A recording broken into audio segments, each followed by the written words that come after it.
Pertikaian dua kubu ini akan merugikan Indonesia, merugikan bukan hanya Pak mantan presiden atau Pak mantan menteri. Ini Prof sebaiknya duduk sini, Prof. Dia akan merambat ke semua tempat yang menjadikan instabilitas negara. Ini berbahaya. 2011-2018 menyatakan bahwa proses hukum terhadap Roy CS harus dihentikan. Dihentikan kalau memang tidak ada mediasi lagi. Kan mereka nggak menerima mediasi. Ya, kalau nggak mau terima berarti presiden. Saya ingin tanya dulu ke Prof Gayus dulu. Prof Gayus, terkait dengan pernyataan Pak Mahfud yang menyatakan bahwa sesungguhnya kasus Mas Roy CS ini nggak bisa diproses karena belum ada kepastian apakah ijazahnya asli atau tidak. Harus ada penetapan pengadilan dulu. Bagaimana Anda menanggapi itu?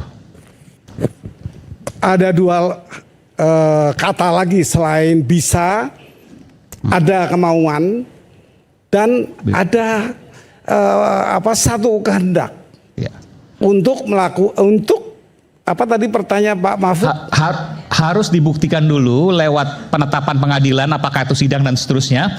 Ketika itu asli baru bisa ditetapkan Mas Roy Suryo tersangka karena fitnah. Tapi kalau belum tahu itu asli atau palsu, bagaimana menetapkan kesalahan atau fitnah tersebut? Saya agak berbeda pendapat. Karena kalau dikatakan harus ada ijazah dulu, itu sudah melalui proses hukum. Saya akan mulai dari kedudukan hukum keduanya. Ini satu pertikaian saya sebut sebagai elit-elit negara. Yang satu mantan menteri, Pak Roy Suryo. Yang satu mantan presiden. Nggak apa-apa, dipamak aja nggak apa-apa. Silakan. Silakan. Jadi artinya di sini sudah terjadi persengketaan dua orang yang elit di sebuah negara, itu Indonesia. Nah, ini yang harus diketahui oleh publik secara jelas. Lex serta kalau bahasa. Tapi gimana menetapkan bahwa itu fitnah atau bukan? Sementara kita nggak tahu yang asli seperti apa. Atau adakah asli atau ada palsu misalnya. Itu pertanyaan mendasar, basic. Saya akan memulai dari sebenarnya gambaran saya tentang bagaimana kedudukan hukum sebenarnya dari keduanya. Yang pertama kalau saya katakan dimulai dari mantan menteri Pak Roy Suryo, itu tentu diperlukan syarat-syarat untuk mencuatkan sebuah perkara. Ada dua hal di sini. Yang pertama, karena Pak Roy mendalilkan, dia harus membuktikan. Yang kedua, ini nanti saya juga kenakan kedudukannya Pak mantan Presiden Jokowi. Sekarang saya satu pihak dulu, yaitu Pak Roy secara undang-undang ini 1865. KUH Perdata itu harus yang mendalilkan membuktikan. Kedua, adanya kerugian yang nyata yang dialami oleh orang yang menyatakan. Nah, dua hal ini tentunya harus dipenuhi dengan baik sehingga bisa berproses seperti yang Pak Mahfud inginkan untuk dibuktikan keluar ijazah. Saya kurang sependapat sebenarnya karena tapi ini kan logika sederhana. Mohon maaf ya. Ketika kemudian dikatakan fitnah, ini kemudian saya juga sebelumnya sempat proses hukumnya jalan. Tapi ketika kemudian Pak Mahfud mengatakan seperti itu, saya jadi berpikir ya mungkin ada benarnya juga Pak Mahfud. Bagaimana kemudian mengatakan itu fitnah atau tidak? Sementara barangnya, ijazahnya ini belum jelas apakah asli atau palsu. Sebelum kita masuk ke sana, ada beberapa syarat, yaitu tentang kedudukan hukum tadi, legal standing. Nah, di sini harus dipenuhi dulu. Tentu kalau saya memperhatikan apa yang dipersoalkan, orang persoalan tidak mau mengeluarkan walaupun dia punya. Apa kedudukan Anda untuk minta saya menunjukkan? Apa kerugian Anda yang nyata? Dua hal itu yang pertama, itu ketentuan perundang-undangan. Tetapi di sisi lain, Pak Jokowi juga punya kewajiban untuk juga memenuhi sebenarnya. Kalau ini tidak mau berperkara. Artinya apa? Pak Jokowi punya kewajiban. Pak Jokowi dipilih oleh rakyat tentang syarat-syarat yang dia tunjukkan untuk ini seorang sarjana ini akan menjadi presiden dan dia menjadi presiden. Maka undang-undang mengatur mengenai keterbukaan informasi publik. Dia harus juga menjelaskan bahwa saya punya ini yang saya punya. Ini saya harus. Dari mana kata harus itu? Undang-undang, Pak. Undang-undang tentang selesai udah informasi publik.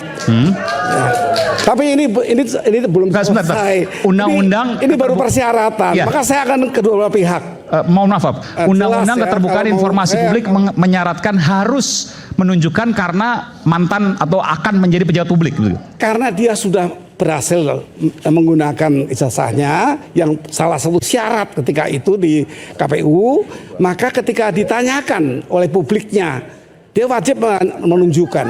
Oke. Nah, jadi kedua hal inilah yang bisa Pak Mahfud masuk ketika ini sudah terjadi satu proses pengadilan. Di mana-mana ini pengadilan 7 tempat sudah dilakukan. Pertanyaan saya itu pasal 9 ayat 2 ya di Undang-Undang tentang keterbukaan informasi publik itu. Nah, di sini publik mempunyai hak untuk menanyakan itu. Publik mempunyai hak menanyakan itu. Iya. Ini menarik ini makin menarik. Kalau Profesor beneran ini. kalau publik memiliki hak untuk menanyakan hal tersebut, Saya bacakan. kenapa dijadikan tersangka? Itu pertanyaan. Saya bacakan. Pasal 9 ayat 2 harus mengajukan permohonannya melalui badan publik. Banyak badan publik. Misalnya apa? Bisa ke pemerintah, bisa ke pengadilan, TUN dalam hal ini. Oke. Jadi itu juga kewajiban. Ketun ya. misalnya untuk meminta Pak Jokowi membuka. Ya, untuk informasi itu. Baik. Itu kira-kira. Tetapi yang terjadi kan yang Pak Mahfud katakan tadi, mesti ada ini, mesti ditunjukkan dulu. Nah, itu masuk pada wilayah pengadilan yang sedang berjalan dan sudah berjalan. Di sini saya juga akan mengkritisi sebenarnya legalitas dua pihak ini sama. Nanti akan menjadi legalitas pengadilan yang memutuskan. Hari ini sudah ada pencekalan. Ini sudah berjalan. Di pengadilan lain sudah berjalan juga ada putusannya. Putusan ini saya sebut sebagai sebuah putusan yang mempunyai kekuatan legalitas. Harus ditaati, harus dipenuhi dan dilakukan. Tetapi ingat, apakah pengadilan itu dengan legalitasnya berdiri sendiri? Presiden saja kalau legalitasnya melalui KPU menjadi presiden, ketika terjadi legitimasi suara legalitas yang dimiliki oleh oleh publik, itu bisa berubah. Presiden bisa turun itu. Nah, oleh karena itu putusan pengadilan yang harus dipenuhi sebagai bentuk legalitas dunia hukum, tetapi ada legitimasi. Kalau publik bersuara itu kan akan berubah total. Jadi oke, kita balik ke kasusnya Mas Roy dan CS. Kenapa kemudian dijadikan tersangka? Karena tidak menggunakan badan-badan pemerintah tadi, badan-badan negara Publik, tadi, ya. badan-badan publik. Iya, melalui sarana itu. Tapi itu kan perbandingan. Tapi bahwa masyarakat, rakyat berhak untuk menanyakan dokumen Iya. terkait pejabat atau ex pejabat Tentang profilnya. itu diatur dalam undang-undang, boleh. Undang-undang, ya. Dan pejabat wajib menunjukkan. Wajib menunjukkan. Tapi ketika dianggap misalnya ugal-ugalan gitu, maka dijadikan tersangka. Tidak begitu. Tidak begitu. Jadi gimana? Ini proses pengadilan mempunyai namanya satu syarat yang akan berjalan di pengadilan. Dan ini sudah terjadi. Bahkan ada pencekalan. Pertanyaannya tadi, apakah putusan pengadilan itu betul-betul mempunyai legalitas yang diterima oleh publik? Belum tentu. Karena ada legitimasi. Saya katakan presiden yang ditunjuk secara legalitas melalui pemilu, ditunjuk dilantik si presiden pun kalau masyarakat mempunyai legitimasi yang berbeda, kecakapannya kurang, dipersoalkan secara masif, itu bisa dibatalkan, bisa batal, tidak berkekuatan hukum dia. Nah, dalam hal ini, dalam kasus ini sekarang sudah berjalan. Saya akan mengatakan tadi, apakah nanti putusan hakim diterima oleh masyarakat secara legitimasi? Misalnya apa? Misalnya putusan hakim menyatakan Mas Roy bersalah, Roy. Katakan ya begitu atau Mas Roy dibetulkan misalnya. Dibetulkan maksudnya? Ditolak, dianggap yang betul presiden, mantan presiden misalnya. Dianggap Pak Jokowi yang benar. Ya, Mas Roy bersalah gitu. Legalitas hukum di negara hukum. Iya. Tetapi itu tidak otomatis bisa hidup di masyarakat. Bisa diterima oleh publik. Bisa tidak diterima juga. Ya, maksudnya ketika itu terjadi belum tentu publik bisa menerima. Belum tentu. Kalau legitimasi publik menganggap ini tidak ada keadilan sosial, tidak ada social justice. Kan sudah ada sidang sebelumnya Gus Nur dan Bambang Tri. Oleh karena itu saya akan melanjutkan sedikit kalau waktu saya masih diizinkan. Silakan. Maka lebih dekat lagi Prof. Maka putusan pengadilan itu tidak satu-satunya jalan diharapkan oleh dua pihak. Tidak perlu itu. Artinya maksudnya tidak perlu gimana, Prof? Artinya proses di pengadilan itu belum tentu bisa living di masyarakat sebagai diterima.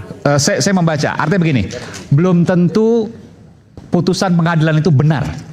Kalau benar secara hukum harus diakui ya. Harus diakui benar. Benar. Tapi belum tentu diterima oleh masyarakat. Betul. Belum tentu memenuhi rasa keadilan masyarakat. Betul sekali, karena yang satu adalah legal justice Ya. dan yang lain social justice. Itu bisa berbeda walaupun pengalaman mengetok. Oleh karena itu saya mengatakan yang menang jadi arang, yang kalah jadi abu dari dua bekas pimpinan negara ini.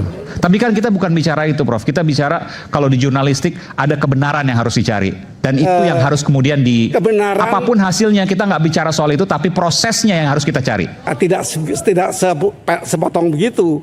Kebenaran dan keadilan. Kalau di hukum, keadilan itu menurut keadilan yang mana? Kalau keadilan hukum, legal justice, masih ada social justice, bergerak masyarakat. Ini yang kita takutkan. Bentar, ini kalau seandainya tidak diperlakukan dengan baik, masyarakat bisa bergerak. Bisa kan, dia punya kekuatan masyarakat yang disebut Maksudnya sebagai gimana? Karena legitimasi. perasaan keadilannya Legitimasi tidak diindahkan. Ya orang tidak bisa living itu nggak hidup. Putusan hakim bisa nggak hidup. Walaupun di negara hukum harus dilaksanakan, diakui itu benar. Nah, saya mohon maaf saya harus meneruskan apa sih maksud saya. Ya. Saya pikir begini, ini harus dihentikan. Ini Maksudnya? proses hukum ini harus dihentikan Di Polda maksudnya? di semua tempat. Harus dihentikan. Harus dihentikan. Ini Prof, Hakim Agung 2011-2013 2011-2018 menyatakan bahwa proses hukum terhadap Roy CS harus dihentikan. Dihentikan kalau memang tidak ada mediasi lagi.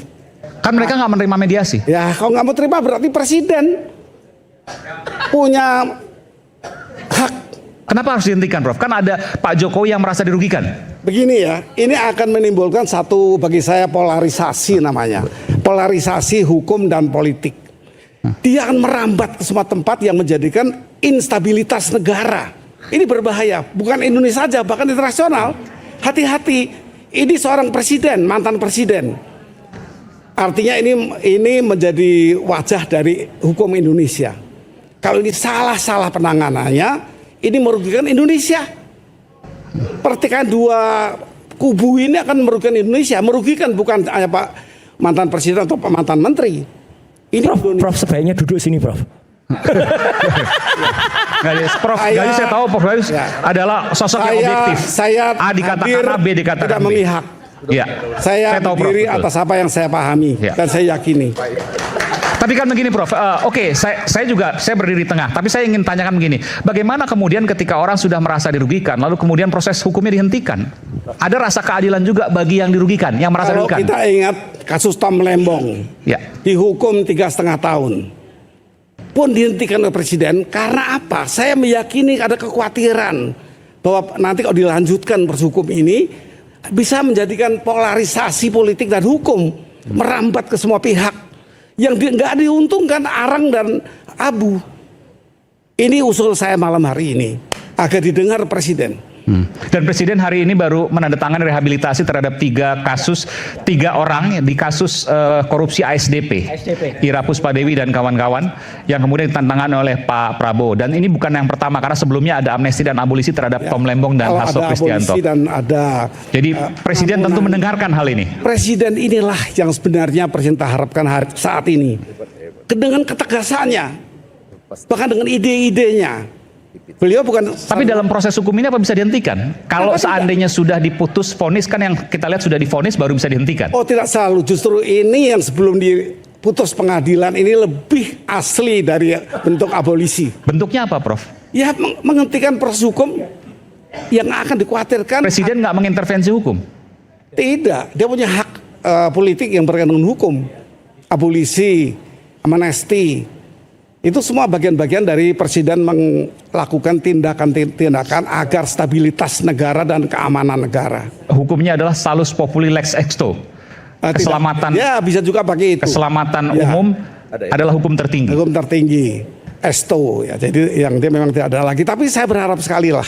Ini carut marut ini sudah terlampau lama. Udah sekian tahun. Oke. Saya tertarik, bagaimana kemudian Presiden bisa menghentikan? Telepon Kapolda misalnya atau telepon Kapolri, hentikan. Kan rasanya sulit untuk dibayangkan. Tidak usah.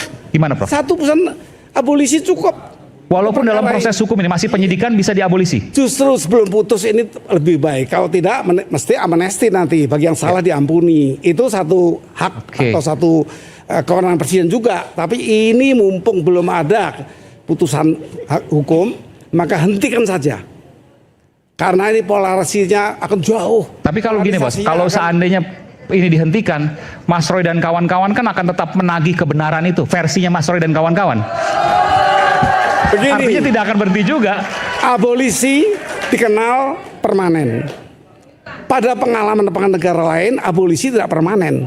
Bisa diberikan waktu untuk ketenangan semua, setahun misalnya. Oke, enggak, saya ajak Prof untuk kemudian membayangkan, ketika misalnya Presiden Prabowo kemudian melakukan abolisi, selesai kasus hukumnya, oke, satu hal. Tapi Mas Roy dan kawan-kawan kan nggak akan berhenti. Karena menurut keyakinan Mas Roy dan kawan, menurut saya nggak salah juga, mereka punya keyakinan bahwa ijazah Pak Jokowi palsu dan mereka akan terus menyuarakan itu dan terus menuntut itu. Tidak ada nilai plus untuk itu bagi negara. Oke, tapi tidak ada nilai plus. Ini pribadi-pribadi. Pak Roy membuktikan dan menyatakan kerugian apa diterita secara langsung. Secara langsung. Undang-undang mengatakan begitu. Jadi secara langsung apa yang diulang kalau Pak Roy CS mantan menteri yang bermusuhan dengan perkara, maksud saya. Ya, maksudnya Prof mau memberikan tausiah kepada Mas Roy kalau udah diabolisi ya udah stop gitu. Ya, saya memberikan pandangan pada publik. Saya publik jangan terpolarisasi, ikut-ikutan. Paling tidak. Tapi kalau ada penghentian untuk Tom Lembong, kenapa tidak kepada perkara ini? Tapi saya ada pertanyaan karena Prof tahu ada 3 pengadilan ya. Pertama di pengadilan Jakarta Selatan Utara, Selatan ya, Utara kalau nggak salah, PN Jakarta Utara. Terus kemudian di pengadilan Sleman dan satu lagi di pengadilan Solo. 3-tiganya 7 pengadilan. Bahkan 7 ya, yang saya dengar 3, tapi 7 pengadilan. Ingin kemudian membuktikan ijazah Pak Jokowi, tapi pengadilan 3-tiganya